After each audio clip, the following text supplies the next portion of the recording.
vez salir el pedido de una señora que llegó aquí al ministerio, contando un drama tremendo. Dice que el esposo se fue y ella reconoce, dice: pastor, la culpable soy yo, es mi carácter, soy muy explosiva, me irrito por cualquier cosa. Bueno, esta señora fue y visitó al esposo, lo encontró, le dijo: mira, dame una oportunidad, yo te prometo que mi vida va a cambiar, que voy a ser una mujer diferente, voy a ser la mujer de la cual tú te enamoraste un día. Y él simplemente le dijo: mira, ya te di tantas oportunidades, yo tengo derecho a ser feliz, yo no puedo convivir más contigo. Y la mujer está desesperada y dice: pastor, ¿qué hago con este carácter con el que nací? ¿Qué es lo que Dios puede hacer por mí?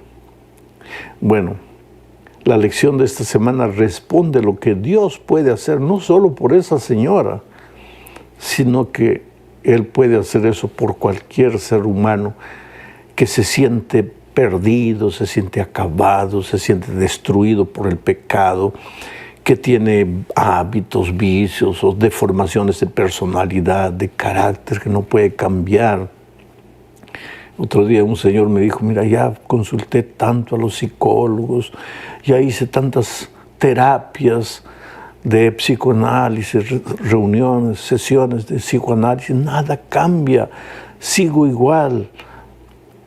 El dolor está por dentro, la herida está por dentro. ¿Qué es lo que puede hacer Dios por nosotros? Bueno, la lección de esta semana responde, porque aunque fue escrita la epístola a los hebreos en tiempos antiguos, sus lecciones valen para nosotros hoy, ya lo dije muchas veces.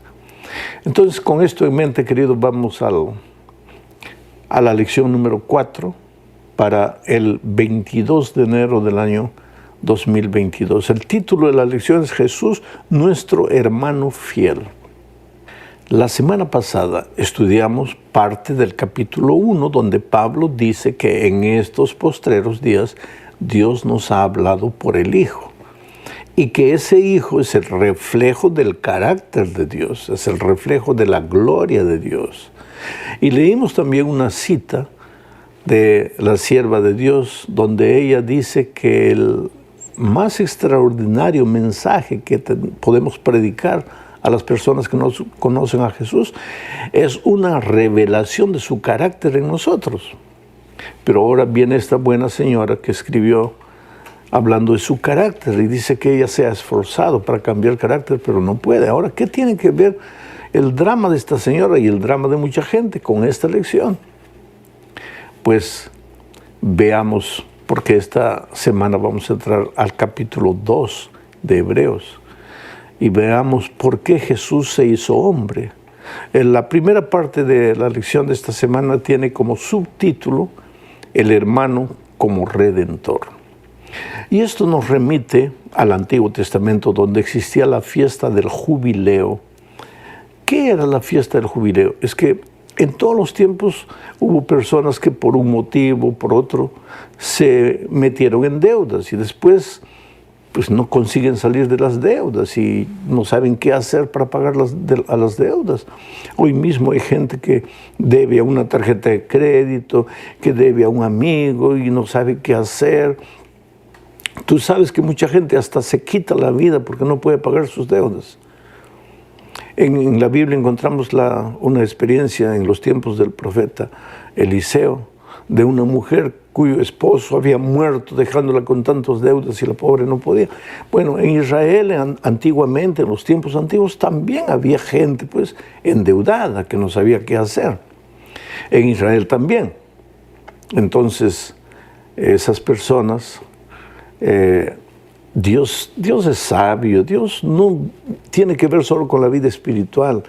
Él se interesa en tus luchas, en tus deudas, en tu falta de empleo, en lo que estás sintiendo, los dramas de tu casa, tu familia, en fin. Dios proveyó esa fiesta llamada el jubileo, que se realizaba cada 50 años.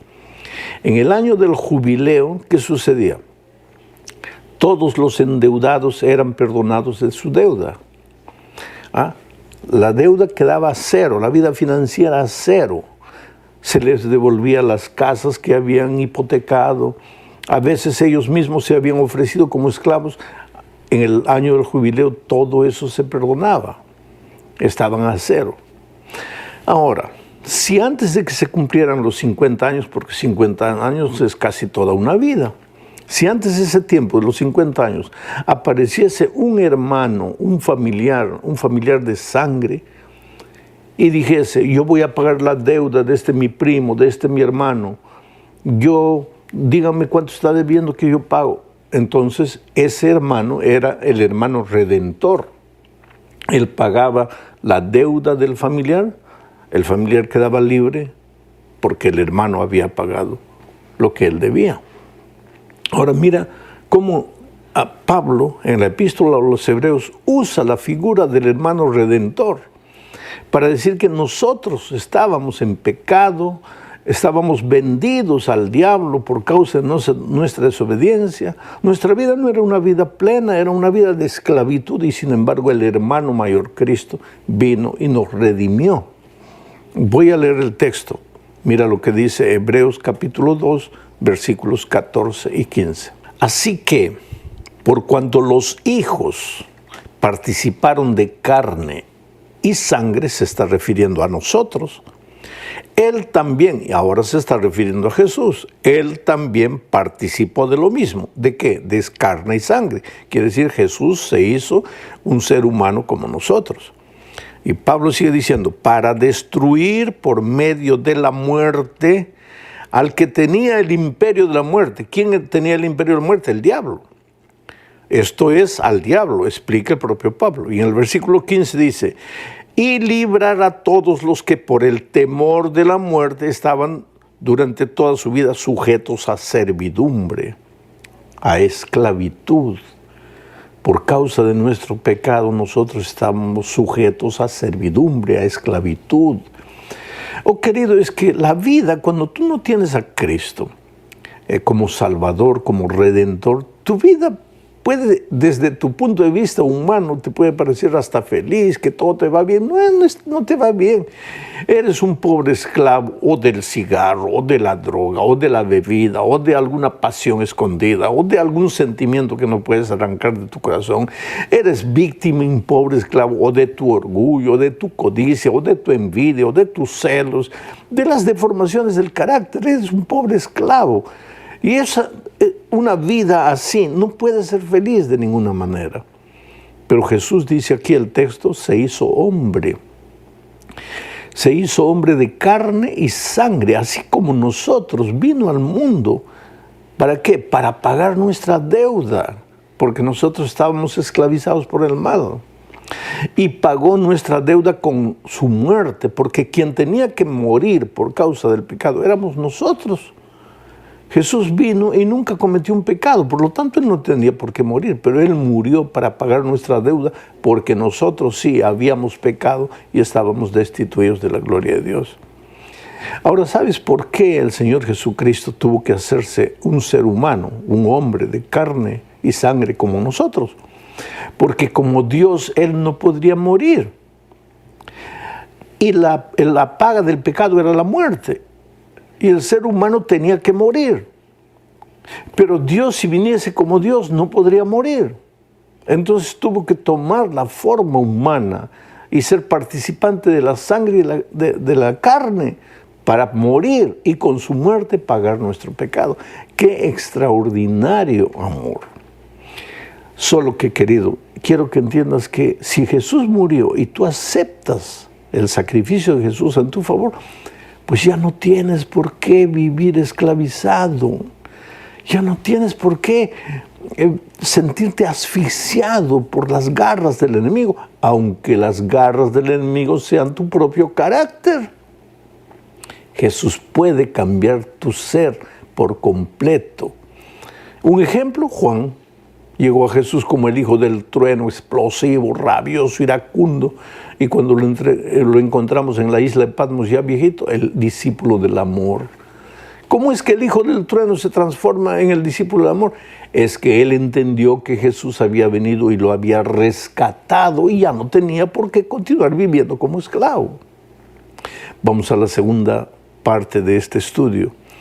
Jesús no solo se hizo nuestro hermano mayor, Él se hizo un hermano nuestro que no tiene vergüenza de nosotros. Eso es lo que dice Hebreos 2:11. Leo.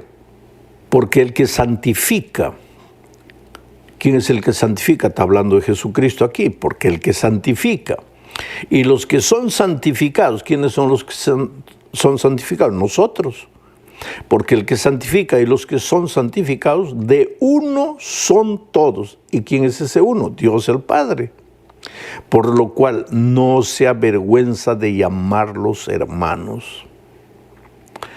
Sabes, para entender este texto tenemos que volver a la lección número 1. Ya dijimos que Pablo escribió para una iglesia que estaba sufriendo, una iglesia perseguida. A los judíos que aceptaron el cristianismo, sus familiares tenían vergüenza de ellos, sus amigos los rechazaron, perdieron sus propiedades, muchos de ellos estaban encarcelados, porque aceptar a Jesús y vivir por Él no es fácil. Oh querido, a esa gente que estaba sufriendo, a esa gente de la cual sus padres, sus hermanos, sus primos, sus amigos tenían vergüenza, ahora viene Pablo y dice que Jesucristo se hizo nuestro hermano mayor y que Él no tiene vergüenza de nosotros. Pero ¿cómo no va a tener vergüenza? Mira la vida que vives. Yo digo siempre, las personas que encuentro en las alturas de mi país, un pobre ebrio, borracho, acabado, pastor, yo no merezco el amor de Dios. Claro que no mereces, querido, ni tú, ni yo, ni nadie merece en este mundo. El amor de Dios no es por merecimiento, es por gracia. Dios te ama. Con ese carácter horrible que tienes, con esa manera de ser, con tus derrotas, con tus fracasos. Él no tiene vergüenza de decir que tú eres su hijo precioso. Él es tu hermano mayor. Se hizo de carne y sangre como tú para redimirte, porque como Dios no podría morir, pero ahora no tiene vergüenza de ti. Aún en este texto hay una cosa que necesitamos entender, querido. Dice, porque el que santifica, ¿quién es el que santifica? Jesús. Y los que son santificados, ¿quiénes? Nosotros. Pues querido, aquí está uno de los secretos que necesitas entender. Si tú quieres santificarte a ti mismo en el concepto de que santo es el que no peca, el que no falla, el que no hace esto, no hace aquello, porque hay muchos cristianos desesperados. Ay, pastor, por más que me esfuerzo no logro, por más que lucho no consigo. Es que nosotros no nos santificamos. Jesús es el que nos santifica. Nosotros somos los santificados. ¿Por qué? Por Cristo. Pero ¿cómo funciona eso, pastor? Ve a Jesús como estás. Llévale tu vida como estás, tu carácter horrible, así como Juan. Arrodíllate, agárrate de los pies de Jesucristo y dile, Señor, yo no puedo, yo estoy perdido. A esta señora cuya historia conté al principio del comentario, yo te digo, querida, ve a Jesús y dile, Señor, yo no puedo cambiar mi carácter. Mi esposo ya se cansó de mí, pero por favor tú no te canses, tú puedes, tú tienes poder. Ve a Jesús como estás, clama a Él, porque Él no tiene vergüenza de ti, Él es tu hermano, te ama, tu hermano de carne y sangre, tu Padre como Dios, porque el Hijo es Dios, pero tu hermano porque se hizo como nosotros, humano, de carne y sangre. Vamos a la tercera parte.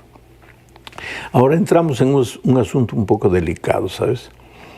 Él es nuestro hermano de carne y sangre, como nosotros, pero no en el sentido de que tiene nuestra naturaleza espiritual pecaminosa.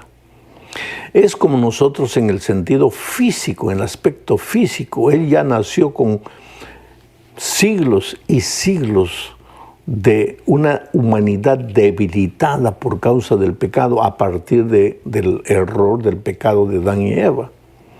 Él vino con los dolores propios de la naturaleza humana, con las consecuencias físicas de la naturaleza humana, pero no con las deficiencias espirituales que nosotros tenemos. Él nació en esta tierra con la naturaleza de Adán antes de que cayera en el pecado. La naturaleza perfecta.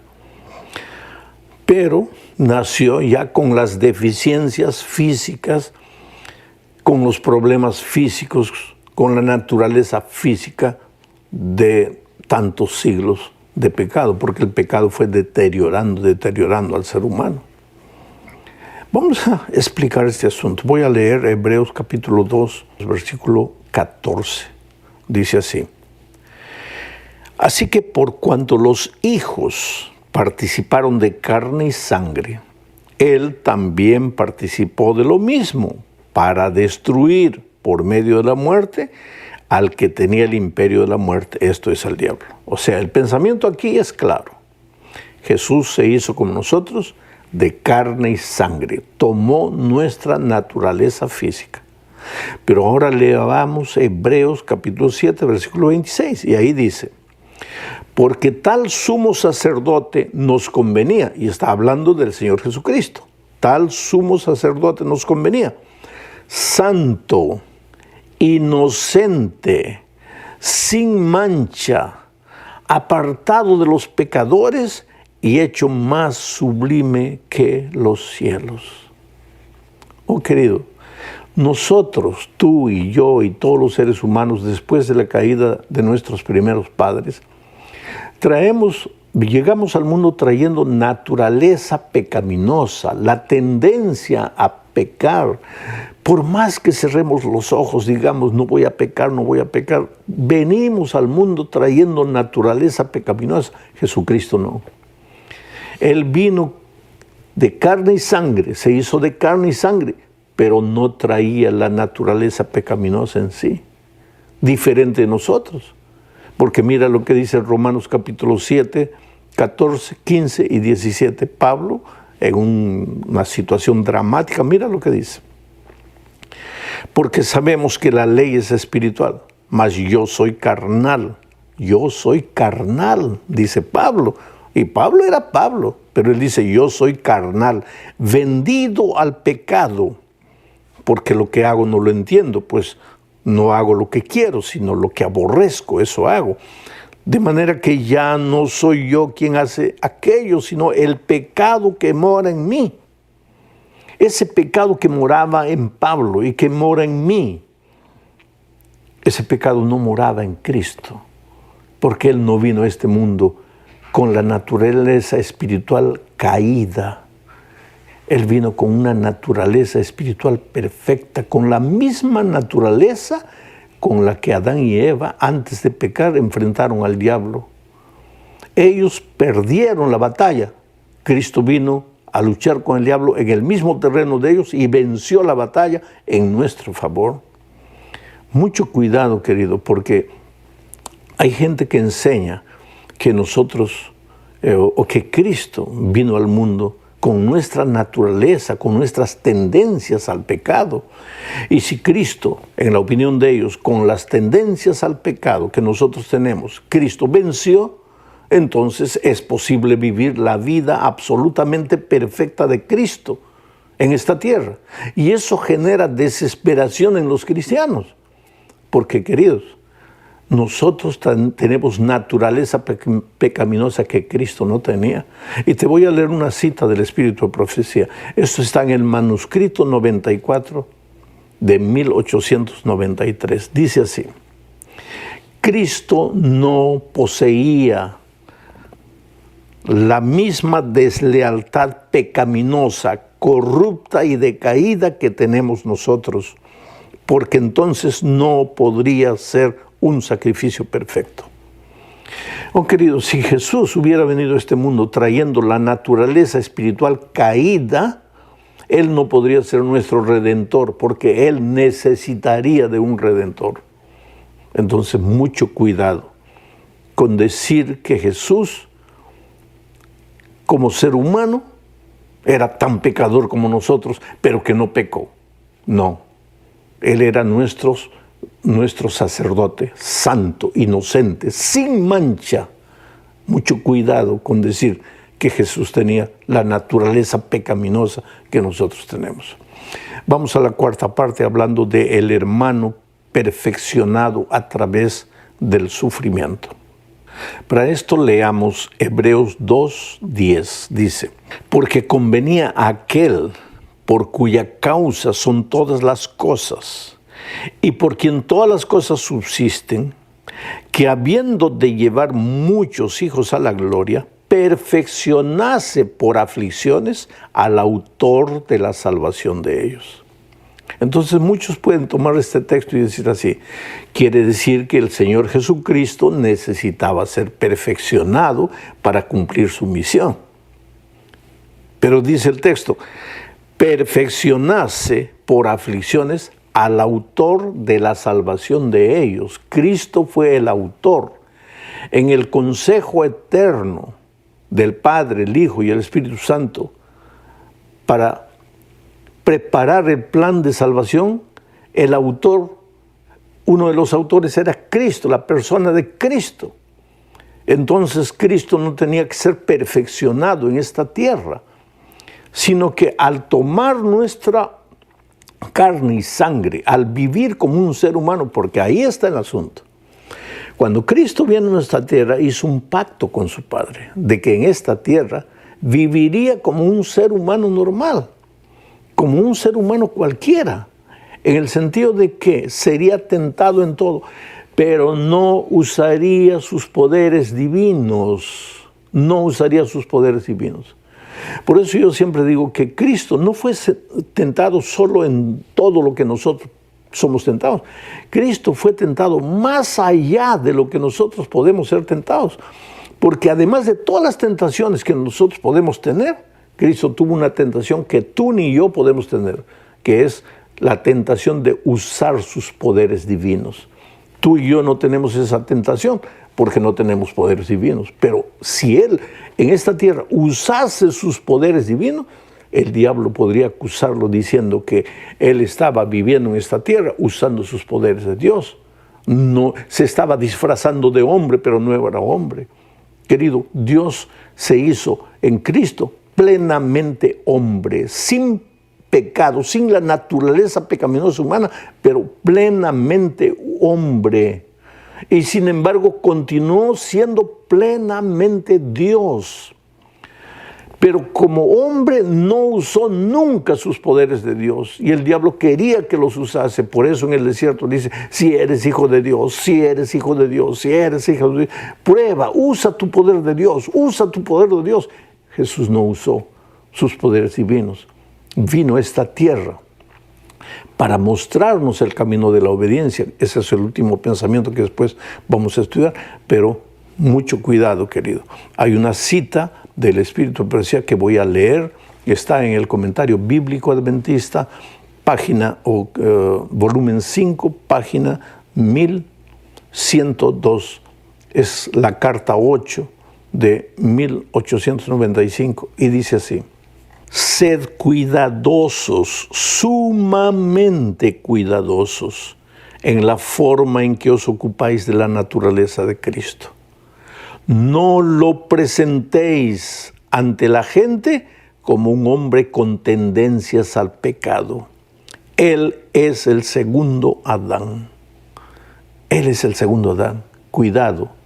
Él no tenía tendencias al pecado. Él vino como Adán antes del pecado. Él es el segundo Adán. Adán fracasó, Cristo venció al diablo en el mismo terreno. Ahora nosotros ya venimos al mundo trayendo la naturaleza pecaminosa. Entonces puede decir, pastor, entonces Jesús tenía ventaja sobre nosotros. No. Recuérdate que Él vino a este mundo y no usó sus poderes divinos para no caer. Adán podría, sin ser Dios, podría haber no caído en el pecado, pero por un misterio que nosotros no entendemos, Él cedió a la tentación y cayó con naturaleza perfecta. Ahora, después de Él, todos ya venimos al mundo trayendo la naturaleza pecaminosa, la tendencia. ¿Quiere decir que no podemos obedecer? Sí, podemos obedecer. Y justamente esa es la última parte del comentario de esta semana. El Señor Jesús como nuestro hermano y modelo. Para eso leamos Hebreos capítulo 11, versículos 1 y 2. Dice así: por tanto, nosotros también, teniendo en derredor nuestro tan grande nube de testigos, despojémonos de todo peso y del pecado que nos asedia y corramos con paciencia la carrera que tenemos por delante, puesto los ojos en Jesús, el autor y consumador de la fe, el cual por el gozo puesto delante de él, sufrió la cruz, menospreciando el oprobio, y se sentó a la diestra de Dios. ¿En qué sentido Jesús fue nuestro modelo? ¿Tú te acuerdas que cuando Jesús estaba en esta tierra pasaba noches y noches orando? Jesús no vino a enseñarnos que tienes que obedecer. Claro que tenemos que obedecer, pero la lección de Jesús no es tienes que obedecer. La lección de Jesús es yo te voy a enseñar cómo obedecer. Y entonces tú le preguntas, Señor, ¿cómo es que tú pudiste obedecer siendo un ser humano? Y Él te va a responder, porque yo pasaba